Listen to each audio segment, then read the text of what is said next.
ಶ್ರೀ ಗುರು ಬಸವಲಿಂಗಾಯ ನಮಃ. ಈ ದಿನ ಝೇಡರ ದಾಸಿಮಯ್ಯನವರ ಒಂದು ವಚನವನ್ನು ನಾವು ನೋಡೋಣ.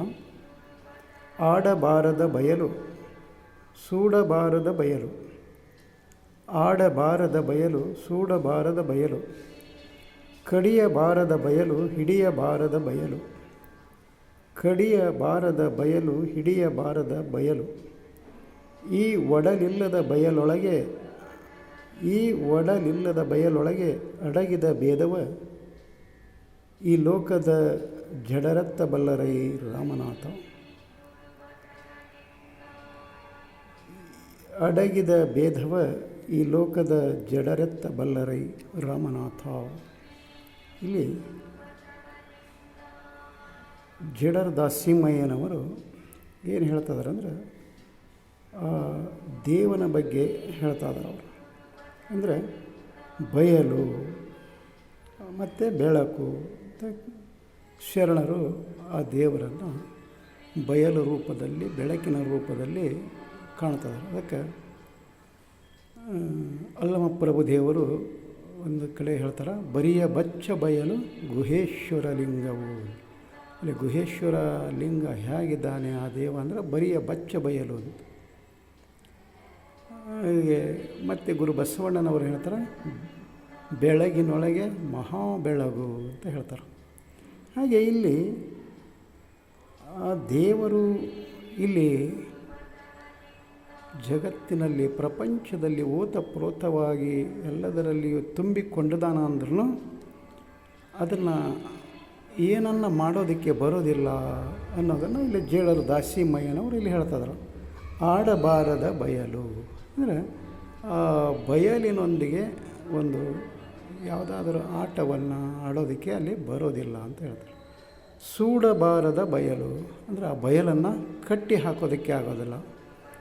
ಆ ಬಯಲಿನ ಎಂತಹ ಒಂದು ಪಾಶದಿಂದಲೇ, ಹಗ್ಗದಿಂದ, ಎದರಿಂದನೋ ಅದನ್ನು ಕಟ್ಟೋದಕ್ಕೆ ಬರೋದಿಲ್ಲ ಅಂತ ಇಲ್ಲಿ ಹೇಳ್ತಿದ್ದಾರೆ. ಹಾಗೆ ಮುಂದೆ ಏನು ಹೇಳ್ತಾರೆ ಅಂದರೆ, ಕಡಿಯಬಾರದ ಬಯಲು. ಹಾಗೆ ಒಂದು ನಾನು ಅದನ್ನು ಕಡಿದು ಹಾಕ್ತೀನಿ ಅಂದರೆ ಆ ಬಯಲನ್ನು ಕಡಿಯೋದಕ್ಕೆ ಸಾಧ್ಯವಿಲ್ಲ ಅಂತ ಹೇಳ್ತಾರೆ. ಹಾಗೆ ಹಿಡಿಯಬಾರದ ಬಯಲು ಅಂದರೆ ಆ ಬಯಲನ್ನು ನಾವು ಹಿಡಿಯೋದಕ್ಕಾಗ್ತತನೋ ಹಿಡಿಯೋದಕ್ಕಾಗೋದಲ್ಲ. ಅದು ಮೊದಲೇ ಗ್ರಾಮೀಣ ಭಾಷೆಯಲ್ಲಿ ಹೇಳ್ತಿದ್ದಾರೆ, ಗಾಳಿ ಗುದ್ದಿ ಮೈ ನೋವು ಮಾಡ್ಕೊಂಡದ್ದಾನ. ಅಂದರೆ ಗಾಳಿ ಗುದ್ದಾಕೋದ್ರೆ ನಮ್ಮ ಮೈ ನೋವು ಆಗ್ತೈತೆ ಹೊರತು ಅದು ಆ ಗಾಳಿಗೇನು ನೋವು ಆಗೋದಿಲ್ಲ. ಅದು ಹಾಗೆ ಅದು ಹಿಡಿಯಬಾರದ ಬಯಲು.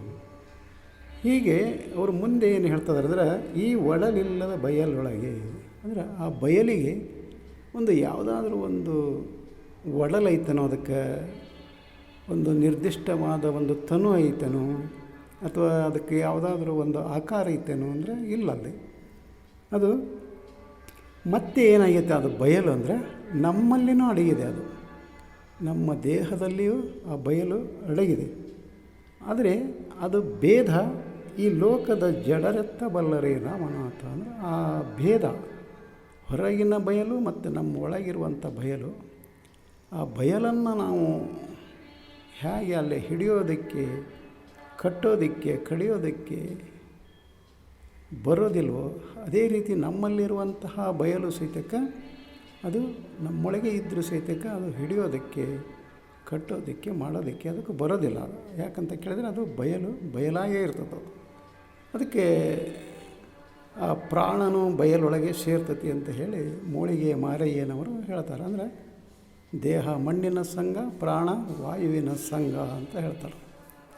ಹಾಗೆ ಈ ಬಯಲು ಅನ್ನುವಂಥ ಇದೇನಿದೆಯಲ್ಲ, ಆ ಬಯಲು ಅದು ಈ ಲೋಕದ ಜಡರಿಗೆ ಅದು ಗೊತ್ತಾಗಲ್ಲ, ಅದನ್ನು ಅರಿಯೋದಕ್ಕೆ ಆಗೋದಿಲ್ಲ ಅಂತ ಹೇಳಿ ಝೇಡರ ದಾಸಿಮಯ್ಯನವರು ಇಲ್ಲಿ ಹೇಳ್ತಾರೆ. ಅದು ಭೇದ. ಅದು ದೇವರು ಅದು ಇಕ್ಕಿದಂಥ ಒಂದು ಭೇದವನ್ನು ಅರಿಯೋದಕ್ಕೆ ಈ ಲೋಕದ ಜಡರಿಗೆ ಸಾಧ್ಯ ಇಲ್ಲ ಅಂತ ಹೇಳ್ತಾರೆ.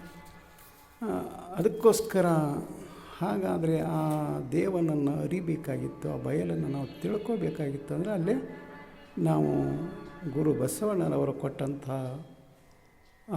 ಲಿಂಗಾಂಗ ಯೋಗವನ್ನು ಮಾಡಿ ಅದನ್ನು ಕೇವಲ ನಾವು ಅದನ್ನು ಅನುಭವಿಸಬೇಕೇ ಹೊರತು ಅದನ್ನು ಮತ್ತೊಬ್ಬರಿಗೆ ಹೇಳೋದಕ್ಕೆ ಬರೋದಿಲ್ಲ. ಅದು ಕೇವಲ ಆ ವ್ಯಕ್ತಿಗೆ ಸಂಬಂಧಿಸಿದ್ದಂಥದ್ದು. ಅದು ಹೀಗೆ ಮಾಡು ಅಂತ ಹೇಳಿ, ಹೀಗಿದೆ ನೋಡು ಅಂತ ಹೇಳೋದಕ್ಕೆ ಆಗೋಲ್ಲ. ಆ ವ್ಯಕ್ತಿ ತಾನೇ ಅದನ್ನು ಸಂಪಾದನೆ ಮಾಡ್ಕೋಬೇಕು, ಆತನೇ ಅದನ್ನು ಸಾಧಿಸ್ಕೋಬೇಕು, ಆತನೇ ಅದನ್ನು ಅನುಭವಿಸಬೇಕು. ಅದಕ್ಕೋಸ್ಕರ ನಮ್ಮ ಲಿಂಗಾಯತ ಧರ್ಮ ಅನುಭವ ವೇದ್ಯ ಧರ್ಮ ಹೊರತು ಶಬ್ದವೇದ್ಯ ಧರ್ಮವಲ್ಲ, ಮತ್ತು ಮಾತಿನ ಜಾಲಗಳಿಂದ ತುಂಬಿದಂಥ ಧರ್ಮವಲ್ಲ. ಇದು ಅನುಭವ ವೇದ್ಯವಾದಂಥ ಧರ್ಮ. ಹಾಗಾದರೆ ಅದನ್ನು ನಾವು ನಮ್ಮ ವೈಯಕ್ತಿಕವಾಗಿ ನಾವು ಅನುಭವಿಸಬೇಕಾಗಿತ್ತು, ಅದರ ಜ್ಞಾನ ನಮಗೆ ಬರಬೇಕಾಗಿತ್ತು ಅಂತ ಕೇಳಿದಾಗ ನಾವು ಅಲ್ಲಿ ಮತ್ತೇನು ಮಾಡಬೇಕು, ಶರಣರ ವಚನಗಳನ್ನು ಓದ್ತಾ ಹೋಗಬೇಕಾಗ್ತದೆ. ಶರಣರ ವಚನಗಳನ್ನು ಓದಿದಾಗ ಆ ಭೇದ ಅರಿಯೋದಕ್ಕೆ ನಮಗೆ ಸಾಧ್ಯ ಆಗ್ತೈತಿ. ಅದಕ್ಕೋಸ್ಕರ ವಚನಗಳನ್ನು ಓದೋಣ, ವಚನ ಮಾಡಿಕೊಳ್ಳೋಣ ಅಂತ ಹೇಳುತ್ತಾ ಈ ವಚನಕ್ಕೆ ವಿರಾಮ ಕೊಡ್ತಾ ಇದ್ದೇನೆ. ಶರಣು ಶರಣಾರ್ಥಿ.